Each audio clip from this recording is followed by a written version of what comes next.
The bustle of early morning travelers filled the air, baggage rolling across the shiny airport floors, the aroma of freshly brewed coffee wafting through the terminal, and the electric buzz of excitement.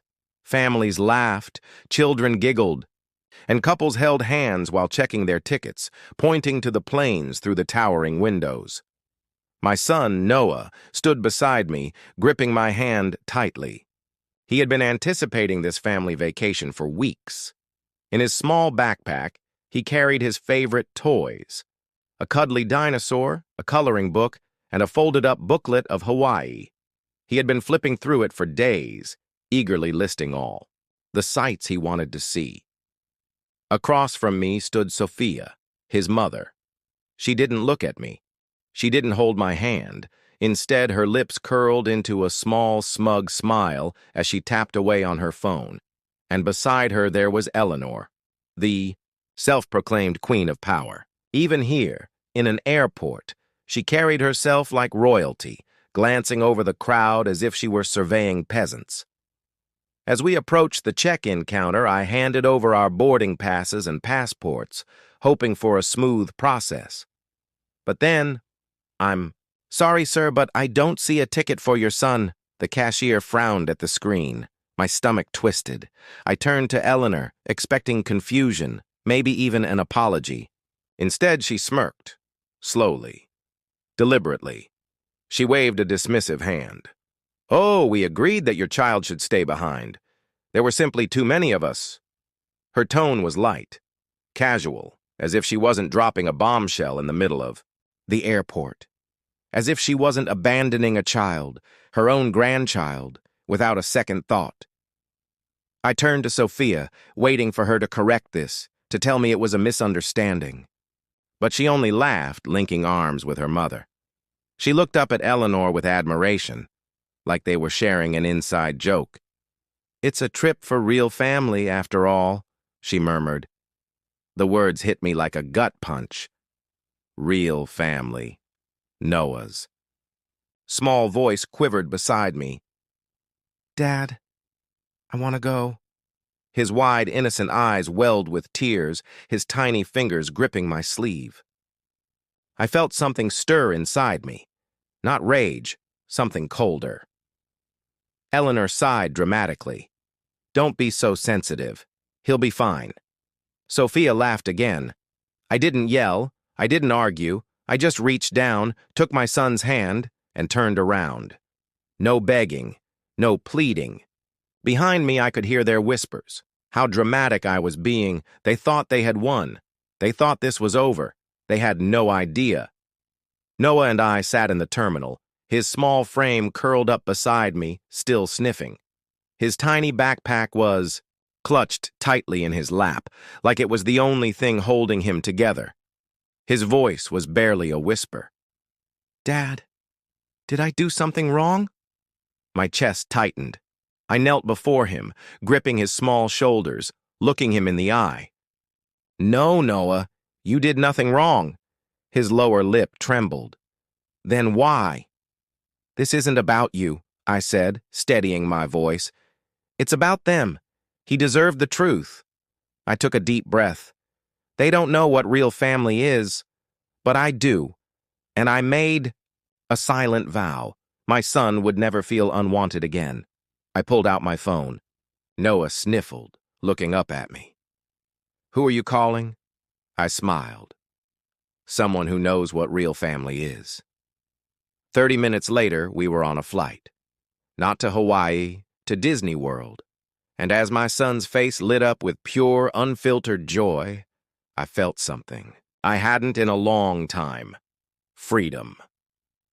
Sophia thought she had control. She thought she could dictate who was worthy of being in her world.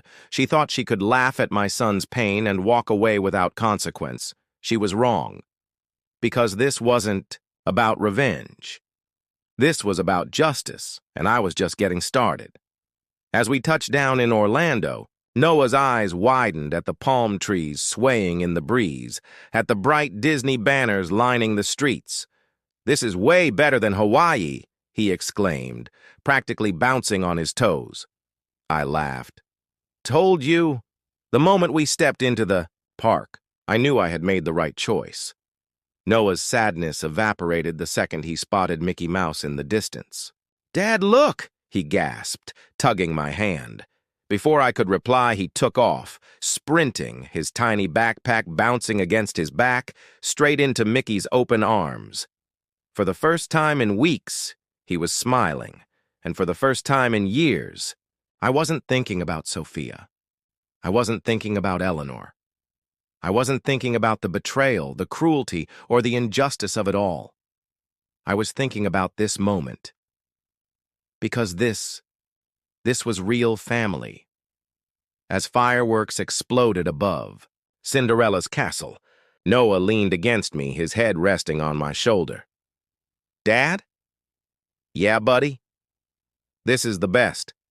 I smiled, pressing a kiss to his hair. "Yeah, it is.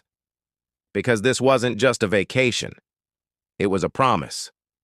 A promise that my son would never feel unwanted again, that I would show him what real love looks like, that I would teach him to recognize those who take and those who give. And while Sophia was sipping expensive cocktails in a five-star resort, pretending to be happy for social media, she had already lost. Because real family isn't about money, luxury hotels, or Instagram likes. It's about moments like this, when a father holds his son under the stars, feeling his tiny heartbeat against his own. Later that night, as Noah slept soundly in the massive hotel bed, his plush dinosaur tucked, under his arm, I sat by the window, gazing out at the Orlando skyline. I checked my phone. No messages from Sophia. No calls from Eleanor. Not even an excuse. I exhaled slowly. This wasn't a revelation. It was a confirmation. They had chosen to leave their own child behind. They thought they had won, but karma was coming. And when it finally caught up with them, they wouldn't see it coming. Because while they were curating their perfect filtered life, Noah and I were out here creating real memories. Memories filled with laughter, love, and true, undeniable happiness. And that was worth more than anything. The first innocent remarks under their posts revealed holes in their delusion. "Where is Noah? Didn't you guys take a family trip? Why isn't your hubby in any of these photographs?" At first, the comments were modest, a trickle, easy to ignore. Sophia undoubtedly rolled her eyes, tossing them off. Eleanor undoubtedly scoffed, waving a hand dismissively as if the people asking these questions were beneath her. But the internet has a way of catching on. When people see something strange, they begin excavating. And over the course of hours, the trickle transformed into a flood. But wait, it's not there. He's only a young child. Hold on. Why is your husband missing too? When Sophia woke up, she felt strange about her husband being absent as well.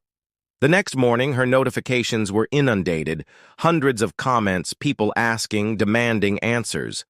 And the more she disregarded them, the worse it got. People weren't stupid. They noticed she was dodging the subject, and that only intrigued them more. The phony damage control? It was obvious. I knew exactly how Sophia would respond. She would attempt to hide it. I could imagine her sitting by the pool at the hotel in Hawaii right now, furiously typing a caption, attempting to make the incident seem like she was the victim. And sure enough, she did. Her next post was a selfie. Her expression somewhat forced, her text meticulously crafted. Sometimes life throws unexpected challenges at us. We wanted a full family trip, but unfortunately things didn't work out as planned. Noah is safe and happy with his dad, and we are making the most of this time together. Family means love, no matter where you are. It was textbook manipulation. The kind of statement aimed at shutting down concerns while also showing herself in the best possible light. But there was one snag. People weren't buying it. The internet turned against her. Instead of sympathy, her post generated a backlash she never saw coming. So you just left your kid behind? Noah is secure and happy, but wasn't invited? That's messed up. What type of mother does that? You could have easily changed the ticket if you cared. Did your husband not go because of this? For the first time in her life, Sophia wasn't in control of the narrative. She had built her online presence around the illusion of being the ideal mother, wife, and daughter. But now, she wasn't the only one who saw through it. And worse, people were talking about it. Eleanor's reputation suffered too. She had spent decades cultivating a sophisticated persona. To her, power and untouchability were everything. She had been the woman who walked into a room and commanded respect, the matriarch, the one people feared and admired in equal measure. But now she was just the woman who abandoned her own grandson. Her business acquaintances, her socialite friends, they had seen the posts. They had read the remarks. Her name, once synonymous with wealth and power, was now being muttered in a different tone. She abandoned her grandson. You think this is the type of woman we want to work with? If she treats her own family this way, how does she treat her clients? Eleanor had always prided herself on receiving respect, but the panic call that followed was degrading. My phone rang in the middle of the afternoon. The screen displayed Sophia's name. I let it ring once, twice. Then I answered, but I didn't speak first. Why are you doing this? Sophia's voice was sharp with fury, but underneath it, I could sense something else. Panic. Doing what? I questioned quietly, leaning back in my chair. You know what? She snapped. Everyone is attacking me online. Why are you letting this happen? I almost laughed. I'm not letting anything happen, Sophia. You did this to yourself. Silence. She had no argument because she knew I was right. I didn't expect this reaction, she muttered. I smirked. I know. You thought they'd just accept that you left your own son behind and move on. You're angry. No, Sophia. I cut her off, my tone turning colder. I was angry when you laughed at my son's suffering, when I saw him cry at that airport. Now I'm just watching you deal with the consequences. Her breath hitched. Please, she said, softer now. Just say something online. Convince people it's not a big deal. They'll believe you. And there it was. The desperation. She didn't care about Noah's feelings. She didn't care about what she had done. She only cared about how it made her look.